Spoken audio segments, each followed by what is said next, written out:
ഒരു ദിവസം കാൾട്ടൺ ക്ലബിൽ നിന്നുള്ള ഒരു കത്ത് ഷെർലക് ഹോംസ് എന്നെ കാണിച്ചു. സർ ജെയിംസ് ഡമറി ഹോംസിനെ കാണാൻ വരുന്നു എന്നതായിരുന്നു കത്തിന്റെ ഉള്ളടക്കം. ഡമറി വരുമ്പോൾ തന്റെ വസതിയിൽ ഞാൻ ഉണ്ടാകണമെന്ന് ഹോംസ് അഭിപ്രായപ്പെട്ടു. കീനേൻ തെരുവിലെ താമസ സ്ഥലത്തു നിന്ന് കൃത്യസമയത്തിന് മുമ്പ് തന്നെ ഞാൻ ബേക്കർ തെരുവിലെത്തി. കേണൽ സർ ജെയിംസ് ഡമറി കൃത്യസമയത്തു തന്നെ എത്തി. പരുക്കനെങ്കിലും സത്യസന്ധതയാർന്ന ആ വ്യക്തിത്വം, വിസ്തൃതമായ മുഖം, ഇമ്പമാർന്ന മധുരസ്വരം, ആർജവത്വം നിഴലിക്കുന്ന ചാരനിറം പൂണ്ട നയനങ്ങൾ, നർമ്മരസം പുരണ്ട പുഞ്ചിരി തൂകുന്ന അധരങ്ങൾ തുടങ്ങിയവ അദ്ദേഹത്തിന്റെ സവിശേഷതകളായിരുന്നു. ഡോക്ടർ വാട്സനെ കൂടി കാണാൻ ഒരുങ്ങി വരികയായിരുന്നു ഞാൻ. എന്റെ നേരെ തല നമിച്ചുകൊണ്ട് അദ്ദേഹം തുടർന്നു. വാട്സന്റെ സഹകരണം വളരെ ആവശ്യമായിരിക്കും. കാരണം ഇപ്പോൾ നാം ഇടപെടുവാൻ പോകുന്നത് അക്രമം മാത്രം പരിചയിച്ചിട്ടുള്ള ഒരു മനുഷ്യനുമായിട്ടാണല്ലോ, അല്ലേ മിസ്റ്റർ ഹോംസ്? ഇത്തരം കുപ്രസിദ്ധി അർഹിക്കുന്ന ധാരാളം പ്രതിയോഗികൾ എനിക്കുണ്ടായിട്ടുണ്ട്. ഒരു ചെറുപുഞ്ചിരിയോടെ ഹോംസ് പറഞ്ഞു. ഏതായാലും അപകടകാരിയെന്ന് നിങ്ങൾ കരുതുന്ന അവന്റെ പേരെന്ന് പറയാമോ? ബാരൻ ഗ്രണ്ണറെ പറ്റി എപ്പോഴെങ്കിലും കേട്ടിട്ടുണ്ടോ? ആ ആസ്ട്രിയൻ കൊലപാതകിയാണോ നിങ്ങൾ ഉദ്ദേശിക്കുന്നത്? യാതൊന്നും നിങ്ങൾക്ക് അജ്ഞാതമല്ലല്ലോ മിസ്റ്റർ ഹോംസ്. അത്ഭുതം തന്നെ. ഡമറി വിസ്മയം പ്രകടിപ്പിച്ചു. ആട്ടെ, എന്താണിപ്പോൾ അയാൾ നിങ്ങൾക്ക് ചെയ്തത്? ഹോംസ് കാര്യത്തിലേക്ക് കടന്നു. കേട്ടോ മിസ്റ്റർ ഹോംസ്, ഇതൊരു ഭയങ്കര കാര്യമാണ്. ഘോരമായ ഒരു സംഭവം കൺമുമ്പിൽ വെച്ച് തന്നെ സംഭവിക്കാൻ പോവുകയാണ്. അതിന്റെ പര്യവസാനം എവിടെ ചെന്നായിരിക്കുമെന്നും വ്യക്തമായി അറിയാം. പക്ഷേ അത് തടയുന്ന ശ്രമത്തിൽ ദയനീയമായി പരാജയപ്പെട്ടിരിക്കുകയാണ്. തികച്ചും നിസ്സഹായ അവസ്ഥയിൽ. കാര്യങ്ങൾ അറിയുമ്പോൾ എന്റെ കക്ഷിയോട് നിങ്ങൾക്ക് സഹാനുഭൂതി തോന്നും. അപ്പോൾ നിങ്ങളിതിൽ വെറുമൊരു ഇടനിലക്കാരൻ മാത്രം എന്നാണോ? എങ്കിൽ ആരാണിതിലെ പ്രധാന വ്യക്തി? മിസ്റ്റർ ഹോംസ്, അത് പറയാൻ നിർബന്ധിക്കരുത്. നിലയും വിലയുമുള്ള ആ വ്യക്തിയുടെ പേര് ഇക്കാര്യത്തിൽ ഒരു തരത്തിലും വലിച്ചിഴയ്ക്കുകയില്ലെന്ന് ഉറപ്പ് കൊടുത്തുപോയി. അജ്ഞാതനായിരിക്കാനാണ് അദ്ദേഹം ഇഷ്ടപ്പെടുന്നത് എന്ന് മാത്രം. നിങ്ങളുടെ പ്രതിഫലത്തിന്റെ കാര്യത്തിൽ ഉറപ്പു തരാം. നിങ്ങൾക്ക് ഇതിൽ ഇഷ്ടാനുസരണം പ്രവർത്തിക്കാനുള്ള പരിപൂർണ സ്വാതന്ത്ര്യവും നൽകാം. തുടർന്ന് നിറഞ്ഞ ചടുലതയോടെ സർ ജെയിംസ് ചോദിച്ചു. ജനറൽ ഡിമേർവിലിനെ പറ്റി കേട്ടിരിക്കുമല്ലോ, ഇല്ലേ? അദ്ദേഹത്തെ പറ്റി കേട്ടിട്ടുണ്ട്. അദ്ദേഹത്തിനൊരു മകളുണ്ട്, വയലറ്റ് ഡിമേർവിൽ എന്ന പേര്. താരുണ്യവും ലാവണ്യവും പൂർണ്ണതയിൽ ഒത്തിണങ്ങിയ ഒരു അപൂർവ സുന്ദരി. ഓമനത്വത്തിന്റെയും നിഷ്കളങ്കതയുടെയും നിറകുടമായ ആ പെൺകുട്ടിയെയാണ് ഒരു പിശാചിന്റെ കൊടിയ ദ്രംഷ്ടയിൽ നിന്ന് നമുക്ക് മോചിപ്പിക്കേണ്ടിയിരിക്കുന്നത്. എന്താ, ബാരൻ ഗ്രണ്ണർക്ക് അവളുടെ മേൽ വല്ല പിടിയുമുണ്ടോ? ഏറ്റവും ശക്തമായ പിടി തന്നെ, പ്രേമത്തിന്റെ പിടി. ഈ വിദ്വാൻ പുരുഷ സൗന്ദര്യത്തിന്റെ ഒരു അസാധാരണ നിദർശനമാണ്. ആരെയും വശീകരിക്കുന്ന ഉപാരചര്യകൾ, സൗമ്യമധുരമായ സ്വരം, പ്രണയഭാവ പ്രകടനങ്ങൾ. പെണ്ണുങ്ങൾ മുഴുവൻ അവന്റെ പ്രേമവലയത്തിൽ കുടുങ്ങിയിരിക്കുകയാണെന്നും അവൻ അവരെ ആവോളം ഉപയോഗപ്പെടുത്തുകയാണെന്നും പറയപ്പെടുന്നു. എന്നാലും വയലറ്റ് ഡിമേർവിലിനെ പോലെ ഒരു കുലീനയായ ഒരു പെണ്ണിനെ അവനെപ്പോലൊരുത്തനെ എങ്ങനെ കണ്ടുമുട്ടാൻ സാധിച്ചു? മെഡിറ്ററേനിയൻ കടലിലൂടെയുള്ള ഒരു വിനോദയാത്രയിലാണ് അത് സംഭവിച്ചത്. വളരെ വൈകി മാത്രമാണ് യാത്രയുടെ സംഘാടകർക്ക് ബാരന്റെ തനി നിറം മനസ്സിലാക്കാൻ കഴിഞ്ഞത്. അപ്പോഴേക്കും ആ ആഭാസൻ മുഴുവനായും ആ പെണ്ണിന്റെ ഹൃദയം കവർന്നു കഴിഞ്ഞിരുന്നു. ഭ്രാന്തമായൊരു അഭിനിവേശമാണ് അവൾക്ക്. അവനെ കൂടാതെ അവൾക്ക് ജീവിതമേ സാധ്യമല്ലെന്നായിരുന്നു. ചുരുക്കി പറയട്ടെ, അവൾ അവനെ വിവാഹം കഴിക്കാൻ ഉറച്ചിരിക്കുകയാണ്. അടുത്ത മാസം. അവൾ പ്രായപൂർത്തിയിലെത്തിയവളും ഉറച്ച മനസ്ഥിതിക്കാരിയുമാണ്. അവളെ ഇതിൽ നിന്നെങ്ങനെ തടയുമെന്നൊരു രൂപവുമില്ല. ആ ആശ്രയൻ സംഭവം അവൾ അറിഞ്ഞില്ലേ? സൂത്രശാലിയായ ആ ചെറുത്താൻ കഴിഞ്ഞകാല ജീവിതത്തിലെ അരോചകമായ അപവാദ കഥകളെല്ലാം താൻ നിർദോഷിയായ രക്തസാക്ഷിയായിരിക്കത്തക്കവണ്ണം നേരത്തെ അവളോട് പറഞ്ഞു കളഞ്ഞു. അവളത് അന്ധമായി വിശ്വസിക്കുകയാണ്, മറിച്ചൊന്നും ചെവികൊള്ളുകയില്ല. ഏതായാലും ഈ പ്രശ്നത്തിൽ ഇടപെടാൻ ഞാൻ തയ്യാറായി കഴിഞ്ഞു. നിങ്ങളുമായി എങ്ങനെ സമ്പർക്കം പുലർത്തും? എന്നെ കാൾട്ടൺ ക്ലബിൽ അന്വേഷിച്ചാൽ മതി. എന്തെങ്കിലും അടിയന്തര സന്ദേശമുണ്ടെങ്കിൽ XX31 എന്നൊരു സ്വകാര്യ ഫോൺ നമ്പറുണ്ട്. ഹോംസ് വേഗം ആ ഫോൺ നമ്പർ കുറച്ചെടുത്തു. ബാറിന്റെ ഇപ്പോഴത്തെ വിലാസം വെർണൻ ലോഡ്സ് കിങ്സ്റ്റന്റെ സമീപം. അതൊരു വലിയ വീടാണ്. ഭാഗ്യത്തിന് ചില ഊഹക്കച്ചവടങ്ങൾ വഴി വലിയ സമ്പന്നനായിരിക്കുന്നവൻ. അവനെ കൂടുതലായി എന്തെങ്കിലും വിവരം തരാൻ കഴിയുമോ? അവന് പലതിലും അഭിരുചിയുണ്ട്. വല്ലാത്ത കുതിരക്കമ്പക്കാരൻ. കുറെ കാലം അവൻ പോള കളിയിലായിരുന്നു. പുസ്തകങ്ങളും ചിത്രങ്ങളും സംഭരിക്കുന്നതിൽ തൽപരനാണ്.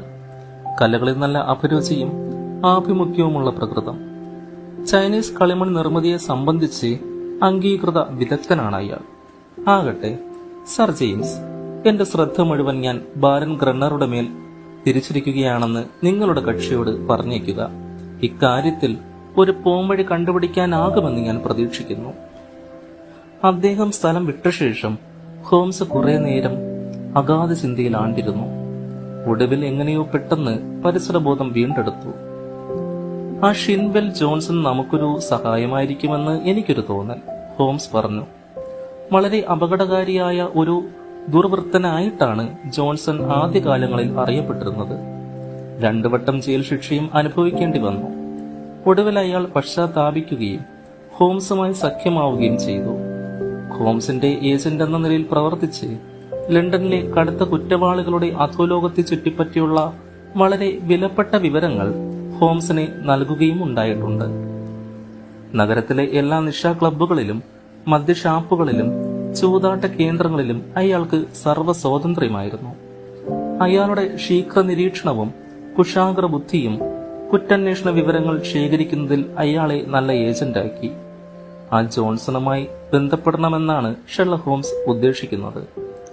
എനിക്ക് സ്വന്തം ചില തൊഴിൽ കാര്യങ്ങൾ ഉണ്ടായിരുന്നതുകൊണ്ട് അപ്പോൾ ഹോംസിനോട് യാത്ര പറഞ്ഞു പോയിട്ട് വൈകുന്നേരമാണ് അദ്ദേഹത്തെ വീണ്ടും സന്ധിച്ചത്. ജാലകത്തിനരികെ ചേർന്നിരുന്നുകൊണ്ട് തെരുവിലെ ജനപ്രവാഹം ശ്രദ്ധിക്കുകയായിരുന്നു അദ്ദേഹം. എന്നെ കണ്ടപാടെ നടന്ന ചില കാര്യങ്ങൾ പറഞ്ഞു. ജോൺസൺ ഗൂഢസഞ്ചാരത്തിലാണ്. അധോലോകത്തിലെ ഇരുളടങ്ങിയ കോണുകളിൽ തപ്പിപ്പരതി അയാൾ എന്തെങ്കിലും ചില വിവരങ്ങൾ കൊണ്ടുവന്നേക്കും. ഒന്ന് നിർത്തി ഹോംസ് തുടർന്നു. ഓ വാട്സൺ, എന്റെ പരിപാടി മുഴുവൻ നിങ്ങളോട് പറഞ്ഞില്ലല്ലോ. എന്റെ പ്രതിയോഗിയോട് ഏറ്റവും അടുത്ത പിടിപാടുണ്ടാകണമെന്ന് ഞാൻ ആഗ്രഹിച്ചു. അവനെ കണ്ണോട് കണ്ണ് കണ്ട് അവൻ എന്തു പ്രകൃതക്കാരനാണെന്ന് നേരിട്ടറിയണമെന്ന് തോന്നി. ജോൺസന് വേണ്ട നിർദ്ദേശങ്ങൾ നൽകി അയാളെ പറഞ്ഞയച്ച ശേഷം ഞാൻ ടാക്സിയിൽ കിങ്സ്റ്റണിൽ ചെന്ന് അയാളെ കണ്ടു. അയാൾ തികച്ചും വിനയഭാവത്തിലാണ് പെരുമാറിയത്. താങ്കളെ അവൻ തിരിച്ചറിഞ്ഞു. ഒരു പ്രയാസവും ഉണ്ടായില്ല. ഞാൻ എന്റെ വിസിറ്റിംഗ് കാർഡ് കൊടുത്തു. അവൻ ഒന്നാന്തരം പ്രതിയോഗിയാണ്. മഞ്ഞ് പോലെ പ്രശാന്തൻ, പട്ടുപോലെ മൃദുവാക്ക്, അനുനയ ചതുരൻ, എന്നാൽ മൂർഖനെ പോലെ വിഷമയനം. ഏത് കടുത്ത ക്രൂരകൃത്യം ചെയ്യാനും അവൻ മടിക്കില്ല എന്നും എനിക്ക് ബോധ്യമായി. ഗ്രണ്ണറുടെ അഭിവാദനം തന്നെ പ്രത്യേക രീതിയിലായിരുന്നു മിസ്റ്റർ ഹോംസ്. ഉടനെ തന്നെയോ കുറച്ചു കഴിഞ്ഞോ നിങ്ങളെ കണ്ടുമുട്ടുമെന്ന് ഞാൻ കരുതിയിരുന്നു. വയലറ്റുമായിട്ടുള്ള എന്റെ വിവാഹം മുടക്കാൻ ആ ജനറൽ ഡിമേർ വില്ലല്ലേ നിങ്ങളെ ഇങ്ങോട്ട് പറഞ്ഞയച്ചത് എന്നായിരുന്നു അവന്റെ വെട്ടി തുറന്നുള്ള ചോദ്യം. ഞാൻ സമ്മതിച്ചു. അപ്പോൾ അവൻ പറഞ്ഞു, എന്റെ പൊന്നു ചങ്ങാതി, നിങ്ങളുടെ സൽപ്പേര് വെറുതെ കളഞ്ഞു കുളിക്കാമെന്നേ ഉള്ളൂ. നിങ്ങൾക്ക് വിജയിക്കാൻ കഴിയുന്ന ഒരു കേസല്ലിത്. ചിലപ്പോൾ ചില ആപത്തുകൾ ഉണ്ടായെന്നും വരാം. അതുകൊണ്ട് ഇതിൽ നിന്ന് എത്രയും വേഗം പിൻവാങ്ങുന്നതാണ് നല്ലതെന്ന് ഉപദേശിക്കട്ടെ. ഇതേ ഉപദേശം തന്നെയാണ് നിങ്ങൾക്ക് നൽകാൻ ഞാൻ ഉദ്ദേശിച്ചിരിക്കുന്നതും. നിങ്ങളുടെ ബുദ്ധിയെപ്പറ്റി എനിക്ക് മതിപ്പുണ്ട്. നിങ്ങളെ നേരിൽ കണ്ടിട്ടും അതേറെ കുറഞ്ഞിട്ടില്ല. മുഖത്തോട് മുഖം നോക്കി ഞാൻ പറയുകയാണ്, നിങ്ങളുടെ കഴിഞ്ഞ കാല കഥകൾ കുത്തിപ്പോക്കാനോ നിങ്ങൾക്ക് വേണ്ടാത്ത അലോസരങ്ങൾ സൃഷ്ടിക്കാനോ ആരും ആഗ്രഹിക്കുന്നില്ല. അതെല്ലാം കഴിഞ്ഞുപോയി. പക്ഷേ ഈ കല്യാണക്കാര്യത്തിൽ നിങ്ങൾ മർക്കടമുഷ്ടി പിടിക്കുകയാണെങ്കിൽ കരുത്തുള്ള ഒരു ശത്രു പടയെ തന്നെ നിങ്ങൾക്ക് നേരിടേണ്ടി വരും. ആ പെൺകൊച്ചിനെ അവളുടെ പാട്ടിന് വിട്ടേക്കുന്നതായിരിക്കും നിങ്ങൾക്ക് നല്ലത്. നിങ്ങളുടെ പഴയ ഏടുകൾ അവരുടെ ശ്രദ്ധയിൽ പെടുത്തുന്നതും നിങ്ങൾക്ക് സന്തോഷകരം ആയിരിക്കില്ലെന്ന് എനിക്കറിയാം. ബാരൻ മീശ തടവിക്കൊണ്ടിരുന്നു. പുച്ഛഭാവത്തിൽ അയാൾ ചുണ്ട് ചലിപ്പിച്ചപ്പോൾ അത് നിന്നു വിറച്ചു. എല്ലാം കേട്ട് കഴിഞ്ഞിട്ട് ഒരമർത്തിച്ചിരിയോടെ അയാൾ പറഞ്ഞു, എന്റെ നേരം പോക്ക് ക്ഷമിക്കൂ മിസ്റ്റർ ഹോംസ്. എങ്കിലും ഒറ്റച്ചീട്ട് പോലും കയ്യിലില്ലാതെ നിങ്ങൾ കളിക്കാൻ ഭാവിക്കുന്നത് കാണാൻ ബഹുരസമായിരിക്കുന്നു.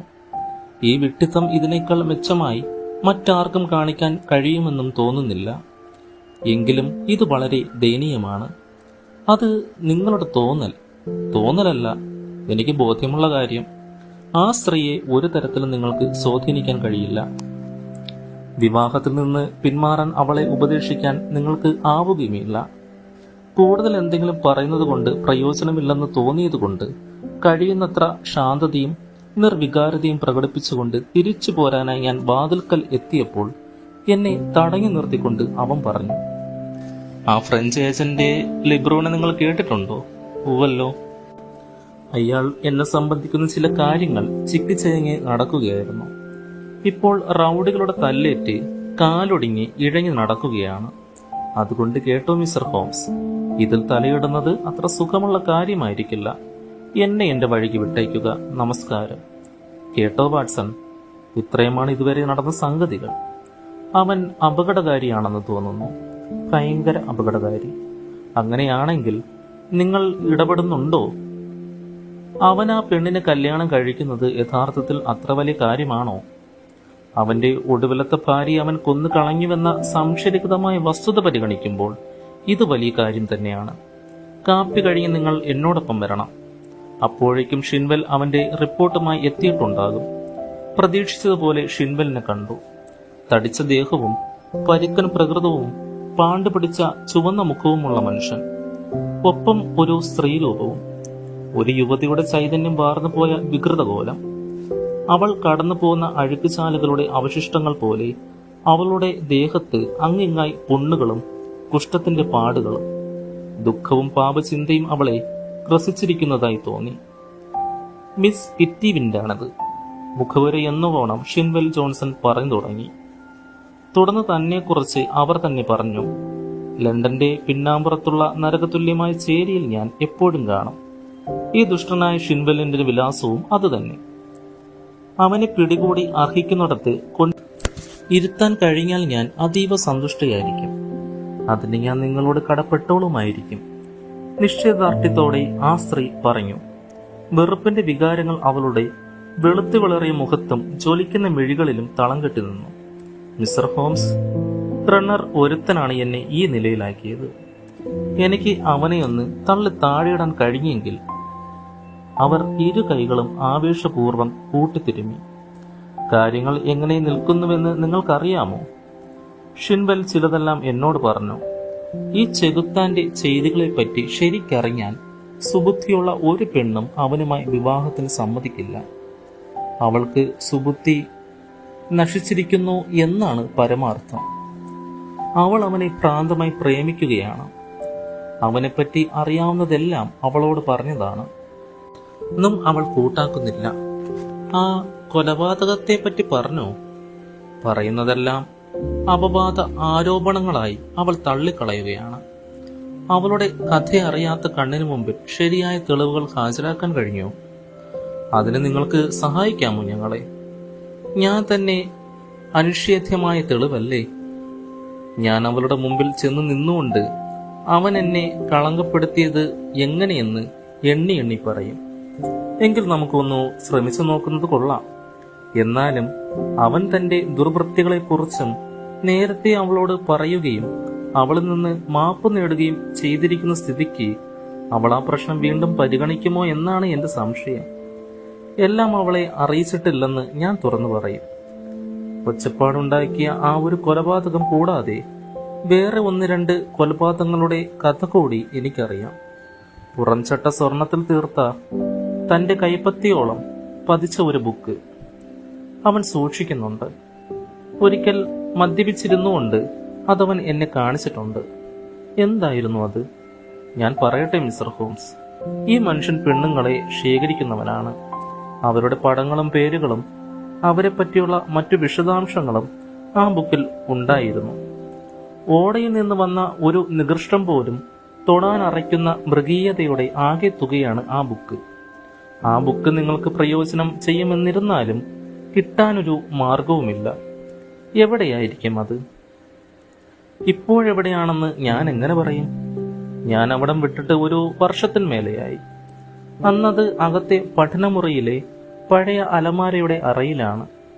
ഒരു വേള അത് ഇപ്പോഴും അവിടെ തന്നെ കണ്ടേക്കാം. നിങ്ങളറിയാമോ അവന്റെ വീട്?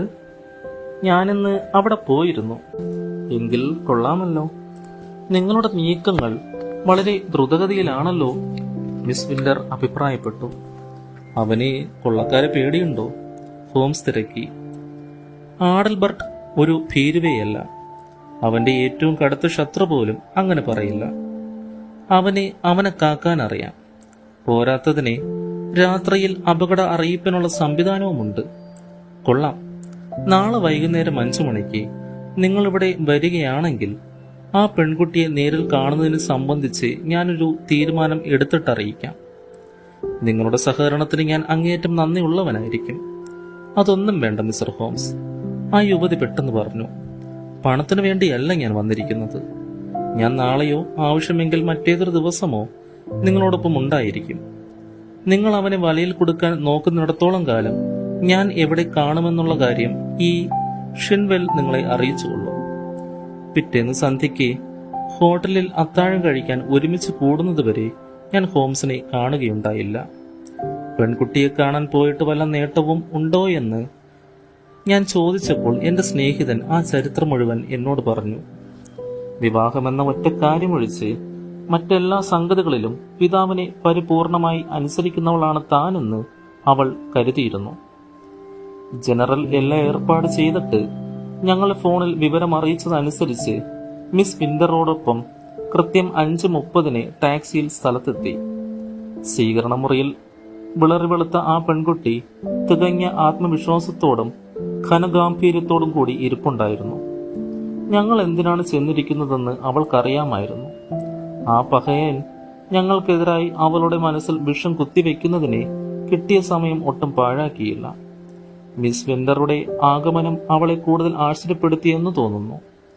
കൊള്ളാം സാർ, നിങ്ങളുടെ പേരെനിക്ക് പരിചിതമാണ്, ശാന്തസ്വരത്തിൽ അവൾ പറഞ്ഞു. എന്റെ പ്രതിശ്രുതവാരനായ ബാരൻ ഗ്രണ്ണറെ അപകീർത്തിപ്പെടുത്തുവാനാണ് നിങ്ങൾ വന്നിരിക്കുന്നതെന്ന് ഞാൻ മനസ്സിലാക്കുന്നു. സംസാരം ആരംഭിക്കുന്നതിന് മുമ്പേ ഒരു കാര്യം വ്യക്തമാക്കിക്കൊള്ളട്ടെ. നിങ്ങൾ എന്തു തന്നെ പറഞ്ഞിരുന്നാലും അതൊന്നും എന്റെ മനസ്സിനെ അല്പം പോലും സ്പർശിക്കുമെന്ന് കരുതേണ്ട. ഇത് കേട്ടപ്പോൾ എനിക്ക് വളരെ സങ്കടം തോന്നി. കേട്ടോ വാട്സൺ, എന്റെ സ്വന്തം പുത്രിയോടെന്ന പോലെ എനിക്ക് അവളോട് വാത്സല്യവും സഹാനുഭൂതിയും തോന്നി. ഏറ്റവും ഉചിതമായ പദങ്ങൾ ഉപയോഗിച്ച് അവളോട് വാദിച്ചു നോക്കി. സ്വഭാവ ശുദ്ധിയില്ലാത്ത ഒരുത്തന്റെ ഭാര്യാപദം സ്വീകരിക്കുന്ന സ്ത്രീയുടെ ദയനീയ യാതനകളുടെ ചിത്രം ഞാൻ വരച്ചു കാണിച്ചു. അപമാനവും ഭയവും വ്യഥയും നിസ്സഹായതയും മാത്രമായിരിക്കും അവൾക്ക് കൂട്ടായിരിക്കുകയെന്നും ഞാൻ തറപ്പിച്ചു പറഞ്ഞു. പക്ഷേ എന്റെ ചൂടേറിയ വാക്കുകൾക്കൊന്നിനും അവളുടെ കാഴ്ചപ്പാടിൽ മാറ്റം വരുത്താൻ കഴിഞ്ഞില്ല. അവൾ പറഞ്ഞു, മിസ്റ്റർ ഹോംസ്, ഞാൻ ഈ നേരം വരെ നിങ്ങൾ പറഞ്ഞത് ക്ഷമയോടെ കേൾക്കുകയായിരുന്നു. എന്റെ കാമുകനായ ആൽബർട്ടിന് അനേകം തെറ്റുകുറ്റങ്ങളും അനാശാസ്യതകളും സംഭവിക്കാനിടയായി. അതേക്കുറിച്ച് എന്റെ അടുക്കൽ അപവാദം പറയാൻ വന്നവരുടെ പരമ്പരയിലെ അവസാനത്തെ വ്യക്തിയാണ് നിങ്ങൾ. ഏതായാലും ഞാൻ അദ്ദേഹത്തെ സ്നേഹിക്കുന്നു, അദ്ദേഹം എന്നെയും. ഇത്രയും പറഞ്ഞിട്ട് എന്റെ കൂട്ടുകാരിയുടെ നേരെ ദൃഷ്ടി തിരിച്ചുകൊണ്ട് അവൾ ചോദിച്ചു, ഈ യുവതി ഏതായിരിക്കാം? എനിക്ക് മനസ്സിലായില്ലല്ലോ. കൊടുങ്കാറ്റ് പോലെ മിസ് വിന്റർ ചാടി എഴുന്നേറ്റ് ആ യുവതിക്ക് അഭിമുഖമായി നിന്നു. ഞാൻ ആരാണെന്ന് ഞാൻ തന്നെ പറയാം. വേദന കൊണ്ട് വിമുന്ന മുഖഭാവത്തോടെ അവൾ പറഞ്ഞു തുടങ്ങി. ഞാൻ അയാളുടെ ഭാര്യയായിരുന്നു. അയാൾ വശീകരിക്കുകയും നശിപ്പിക്കുകയും ചെയ്ത ശേഷം ഇരുൾക്കുഴിയിലേക്ക് വലിച്ചെറിഞ്ഞ നൂറുകണക്കിന് നിർഭാഗ്യവതികളിൽ ഒരുവളാണ് ഞാൻ. നിങ്ങളെയും അപ്രകാരം ചെയ്യും എന്നുള്ളതിൽ ഒട്ടും സംശയം വേണ്ട. ഞാൻ നിങ്ങളോട് പറയുന്നു, നിങ്ങൾ ഈ മനുഷ്യനെ കല്യാണം കഴിച്ചാൽ അവൻ നിന്നെ കൊന്നു തന്നെ കളയും. ഹൃദയം പുലർന്നോ അല്ലെങ്കിൽ കഴുത്തിങ്ങിരിച്ചോ. നിങ്ങളോടുള്ള സ്നേഹം കൊണ്ടല്ല ഞാനിത് പറയുന്നത്, അവനോടുള്ള വെറുപ്പ് കൊണ്ടും വിദ്വേഷം കൊണ്ടും മാത്രം ഞാനിത് പറയുകയാണ്. ഇത്തരം കാര്യങ്ങൾ ചർച്ച ചെയ്യുവാൻ ഞാൻ തെല്ലും ആഗ്രഹിക്കുന്നില്ല, മിസ് മേർവിൽ ശാന്തസ്വരത്തിൽ പറഞ്ഞു. മിസ്റ്റർ ഹോംസ്, ഈ സംഭാഷണം ഇവിടെ അവസാനിപ്പിക്കണമെന്ന് ഞാൻ നിങ്ങളോട് അപേക്ഷിക്കുന്നു. എന്റെ പിതാവിന്റെ ആഗ്രഹത്തിന് വഴങ്ങിയാണ് ഞാൻ നിങ്ങളെ കാണാമെന്ന് വെച്ചത്. കൂടുതലൊന്നും പറഞ്ഞിട്ട് കാര്യമില്ലെന്ന് കണ്ട് വിഷമത്തോടെ ക്ഷോഭത്തോടെയും ഞങ്ങൾ അവിടെ നിന്ന് മടങ്ങിപ്പോന്നു. ഹോംസ് പറഞ്ഞു നിർത്തി. 2 ദിവസം കഴിഞ്ഞ് ഞാൻ ഗ്രാൻഡ് ഹോട്ടലിനടുത്ത് ഒരു കൽപ്പടവിൽ നിൽക്കുകയായിരുന്നു. അടുത്ത് ഒറ്റക്കാരനായ ഒരു പത്രവിതരണക്കാരൻ അന്നത്തെ സായാഹ്ന പത്രങ്ങൾ പ്രദർശിപ്പിച്ചുകൊണ്ടിരുന്നു. പത്രത്തിൽ അമ്പരപ്പിക്കുന്ന ഒരു വാർത്താശകലം: ഷെർലക് ഹോംസിനെ മാരകമായ മർദ്ദനം. അല്പനേരത്തേക്ക് ഞാൻ ബോധം മരവിച്ച മട്ടിൽ നിന്നുപോയി. പിന്നെ പത്രം വാങ്ങി ആ ഞെട്ടിക്കുന്ന വാർത്ത വായിച്ചു. കുറ്റാന്വേഷണ വിദഗ്ധനായ മിസ്റ്റർ ഷെർലക് ഹോംസ് ഇന്ന് രാവിലെ മാരകമായ വിധം പരിക്കേൽപ്പിക്കപ്പെട്ട് ഗുരുതരാവസ്ഥയിൽ. 12 മണിയോടടുത്ത് റോയൽ കഫേക്ക് പുറത്ത് റിജന്റ് തെരുവിൽ വെച്ചാണ് സംഭവം നടന്നതെന്ന് കരുതപ്പെടുന്നു. ഹോംസിന്റെ തലയ്ക്കും ഉടലിനും അടിയേറ്റിട്ടുണ്ട്. അദ്ദേഹത്തിന്റെ പരിക്കുകൾ ഗുരുതരമാണെന്ന് പരിശോധിച്ച ഡോക്ടർമാർ അഭിപ്രായപ്പെടുന്നു. ഉടനെ തന്നെ അദ്ദേഹത്തെ ചേരിംഗ് ക്രോസ് ആശുപത്രിയിലേക്ക് കൊണ്ടുപോയി. പിന്നീട് ബേക്കർ തെരുവിലുള്ള അദ്ദേഹത്തിന്റെ വസതിയിലേക്ക് മാറ്റുവാൻ നിർദ്ദേശിച്ചിരിക്കുകയാണ്. മാന്യമായി വസ്ത്രധാരണം ചെയ്ത ആക്രമകാരികൾ കാഴ്ചക്കാരെ വെട്ടിച്ച് ഗ്ലാസ് ഹൗസ് തെരുവിലേക്ക് ഓടി രക്ഷപ്പെട്ടു കളഞ്ഞു. ഇതായിരുന്നു പത്രവാർത്ത. ഉടനെ തന്നെ ഞാൻ ഒരു വണ്ടിയിൽ ചാടിക്കയറി ബേക്കർ തെരുവിലെത്തി. അവിടെ വെച്ച് പ്രശസ്ത ശസ്ത്രക്രിയാ വിദഗ്ധനായ സർ ലെസ്ലി ഓട്ടോഷിനെ ഞാൻ കണ്ടു. ഉടനെ അപകടമൊന്നും സംഭവിക്കയില്ല കണ്ടപാടെ അദ്ദേഹം അറിയിച്ചു. തലയിൽ 2 വലിയ മുറിവുകളുണ്ട്, വേറെ കുറെ ചെറിയ പരുക്കുകളും. കുത്തിക്കെട്ടുകൾ വളരെയേറെ വേണ്ടി വന്നു. മോർഫിയ കുത്തിവെച്ചിരിക്കുകയാണ്. എങ്കിലും അല്പം സംസാരിക്കുന്നതിന് വിരോധമില്ല. അദ്ദേഹത്തിന്റെ അനുമതിയോടെ ഞാൻ രോഗി കിടന്നിരുന്ന ഇരുട്ടുമുറിയിലേക്ക് കടന്നു. കൊള്ളാം വാട്സൺ, അത്ര പേടിക്കാൻ മാത്രം ഒന്നുമില്ല. വളരെ ക്ഷീണസ്വരത്തിൽ അദ്ദേഹം ഒഴിഞ്ഞു. ദൈവത്തിന് സ്തുതിയായിരിക്കട്ടെ. ഒരാളെ കൈകാര്യം ചെയ്യാൻ ഞാൻ ധാരാളമാണ്. പക്ഷേ 2 പേർ ഒന്നിച്ചാക്രമിച്ചപ്പോൾ എനിക്ക് പിടിച്ചു നിൽക്കാൻ കഴിഞ്ഞില്ല. അവൻ ഒരുത്തനാണ് അവരെ കൊണ്ട് ഈ കടുങ്കൈ ചെയ്യിച്ചത്, സംശയമില്ല. ഹോംസ്, നിങ്ങൾ ഒരു വാക്ക് പറഞ്ഞാൽ മതി, ഞാൻ ചെന്ന് തിരിച്ചടിച്ച് അവനെ തകർക്കാം. എന്റെ പൊന്നു ചങ്ങാതി, ഏതായാലും അല്പം ക്ഷമിക്കുക. എനിക്ക് എന്റേതായ വഴികളുണ്ട്. ഒന്നാമത്തെ കാര്യം, എന്റെ ഈ മുറിവുകളെപ്പറ്റി അതിശയോക്തി പരുത്തുക എന്നുള്ളതാണ്. വിവരമറിയാൻ ആളുകൾ നിങ്ങളുടെ അടുത്ത് വന്നേക്കും. അപ്പോൾ യുക്തം പോലെ തട്ടിവിട്ടേക്കണം. തലയിലെ പരിക്ക് ഗുരുതരമാണ്, അബോധാവസ്ഥയിലാണ് എന്നൊക്കെ. വേറെ എന്തെങ്കിലും പറയാനുണ്ടോ? ഷിൻവെൽ ജോൺസണോട് ആ പെണ്ണിന്റെ കാര്യം ഒന്നും പ്രത്യേകം പറഞ്ഞേക്കണം. ആ വിരുദ്ധന്മാർ ഇപ്പോൾ അവളുടെ പിന്നാലെ പതുങ്ങി കൂടിയിട്ടുണ്ടാകും. എന്നോട് ഇത്രത്തോളം കടുങ്കൈ ചെയ്യുവാൻ തന്റെ ഇടം കാണിച്ച സ്ഥിതിക്ക് ആ പെണ്ണിനെ വെറുതെ വിടുമോ? ഇന്ന് രാത്രി തന്നെ വേണ്ടത് ചെയ്യണം. അന്ന് രാത്രി തന്നെ ഞാൻ ജോൺസനെ കണ്ടു. മിസ് വിന്ററെ ഒരു സുരക്ഷിത സംഗീതത്തിൽ പാർപ്പിക്കണമെന്നും അവരെ പ്രത്യേകം ശ്രദ്ധിക്കണമെന്നും അറിയിച്ചു. അടുത്ത 6 ദിവസത്തേക്ക് ഹോംസ് മരണത്തിന്റെ പടിവാതിൽക്കൽ ആയിരുന്നുവെന്ന് പൊതുജനങ്ങൾക്ക് അറിവ് കിട്ടി. രോഗവിവരത്തെക്കുറിച്ചുള്ള കുറിപ്പുകൾ വളരെ ഉത്കണ്ഠാജനകമായിരുന്നു. എങ്കിലും എന്റെ തുടർച്ചയായ സന്ദർശനങ്ങളിൽ നിന്ന് സ്ഥിതിഗതികൾ അത്രത്തോളം മോശമല്ലെന്ന് എനിക്ക് ബോധ്യം വന്നു. 7-ാം ദിവസം ഹോംസിന്റെ ആരോഗ്യ വാർത്തകൾക്കൊപ്പം പത്രങ്ങളിൽ മറ്റൊരു പരസ്യമുണ്ടായിരുന്നു. ഗ്രണ്ണർ വയലറ്റ് ഡിമീർവിൽ വിവാഹം നടക്കുന്നതിന് മുമ്പ് ബാരൻ ഗ്രണ്ണർ വളരെ അത്യാവശ്യമായ ചില സാമ്പത്തിക വ്യാപാരങ്ങൾക്കായി അടുത്ത വെള്ളിയാഴ്ച ലിവർപൂളിൽ നിന്ന് അമേരിക്കയിലേക്ക് പുറപ്പെടുന്നു എന്നതായിരുന്നു പത്രങ്ങളിൽ കണ്ട അറിയിപ്പ്. അതുകൊണ്ട് ഞാൻ ഉടനെ തന്നെ ഹോംസിന്റെ അടുത്തെത്തി. ഗ്രണ്ണറുടെ യാത്രാ വിവരം അറിഞ്ഞപാട് ഹോംസ് അസ്വസ്ഥനായി. വെള്ളിയാഴ്ച വെറും 3 ദിവസം മാത്രം ബാക്കി.